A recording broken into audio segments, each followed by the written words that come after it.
Huge things going on as we get into the third quarter. And to all those people leaving notes in the chat, I for some reason can't get your comments tonight, so I apologize we haven't been responding like we like to. But want to come into the third quarter and everything. And I want to start with the new AP Top 25 for this week. And I'm going to share the top 6 because I feel like that's a great place to start. In the top 6 of the AP Top 25 this week, we have Alabama 1, Georgia 2, Ohio State 3, Oklahoma 4, Texas A&M 5, and then Clemson hangs in at number 6. 7 is Cincinnati, 8 is Notre Dame, 9 is Iowa State, and 10 is Iowa. The first thing I want to call out is I really feel like the 9 and 10 Iowa State is just to make their game this weekend feel bigger.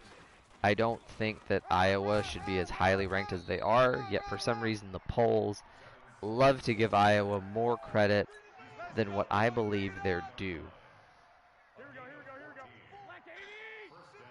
Yeah, I think that Iowa has Iowa's a propensity to be sort of the feel-good story. People like the consistency, and I think, an Iowa team that can at least somewhat withhold and withstand their ranking. You can get a late October game, Iowa, Wisconsin, where you got 2 top 25 teams for sure. So, sometimes Iowa gets a little inflated.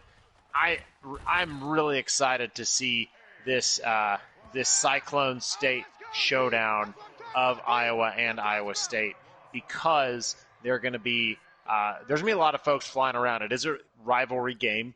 It is big in that regard. It is for the state, and I think that Iowa State is gonna really try to come out and prove that they're no joke, and they've had problems beating Iowa. So being able to come out with that win for Iowa State is gonna be critical. I think that Texas A&M, from somebody who has followed and has supported the Aggies for a while, one of the worst things that you could do for Texas A&M is give them a high ranking. Traditionally, A&M always plays best when no one expects them to be good, and we'll see if this is an Aggie team of yesteryear. It was a great nod to see A&M Rutledge. I don't know if you saw this, but A&M with a shout out to what they did for September 11th, having their red, white, and blue out, was a really, really neat sight to see. Aggieland, college football is always better when Aggieland's rocking. So, I think that's critical.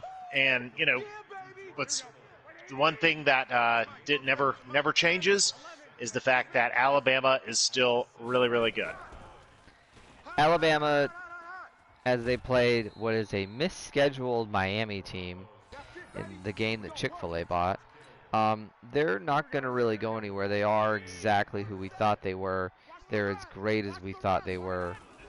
I'm not surprised. I know we had that game on at my work, and when I saw the score run away, it was, it was what it was. Stephen the Steady is on, and he wants to point out that Coastal Carolina jumped from 22 up to 17 because they blew out the Citadel. And Stephen, I see the point that you're making is, yes, the Citadel is not a major opponent to sort of face off against. I think I'm not seeing that as an overrating. That can cover anything tonight against Connor. I'm not seeing that as an overrating of that that Coastal Carolina jumped up spots, because if you look at it, Texas jumped up 6 spots, even though they had their victory over, who did they beat?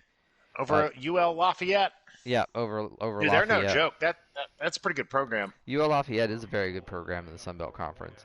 Of course, Wisconsin lost, so they fell down 6 spots. And North Carolina lost, which really upset me. They fell down 14 spots. So I don't think Coastal and Texas coming up. It's not until you get into October that big moves in the polls start to get questioned. Let me ask you this, Rutledge. If as we're talking about North Carolina, and I assume that you followed that game, do you think that we overrated North Carolina, underrated Virginia Tech, or this is a week one aberration. Because watching Virginia Tech run the ball on North Carolina as an offensive lineman was a thing of beauty. I think I don't know how to play this game anymore. That's what I think. I think that we underappreciated Virginia Tech. I still think North Carolina is a great team to be reckoned with. I think this is one of that college football anomalies that college football is the only sport that you can lose early and still be great. I think they really have a really good shot to it. I think just we didn't give Virginia Tech enough credit. I think that's good for the ACC that Virginia Tech is going to be better, because if not, it was really just looking like North Carolina and Clemson and everybody else. Now that you did that, I'll give you this one, Connor. Who should be more worried about their season right now? LSU or North Carolina? Ooh, I think LSU should be more worried about their season. Although kind of all the smart folks were saying that better watch out. This UCLA team is actually good and actually really big.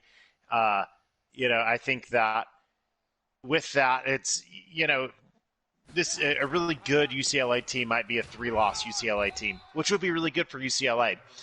But if you're LSU, just that bad taste in your mouth. If LSU doesn't come out and win by 100 points next week, doesn't matter who. I mean, even if they play the Tampa Bay Buccaneers, if LSU didn't come out and win by 100 points, there's going to be a lot of heat on and around the program. So I think LSU has a lot to be worried about. And, they play in a tougher conference. I think North Carolina can right the ship. And remember, North Carolina does not play Clemson during the regular season. Yeah, I agree with you. LSU, they've got, especially in the conference out there, they've really got to figure it out. Both Steven and Emily are on in the chat, and they both are worried about LSU as well.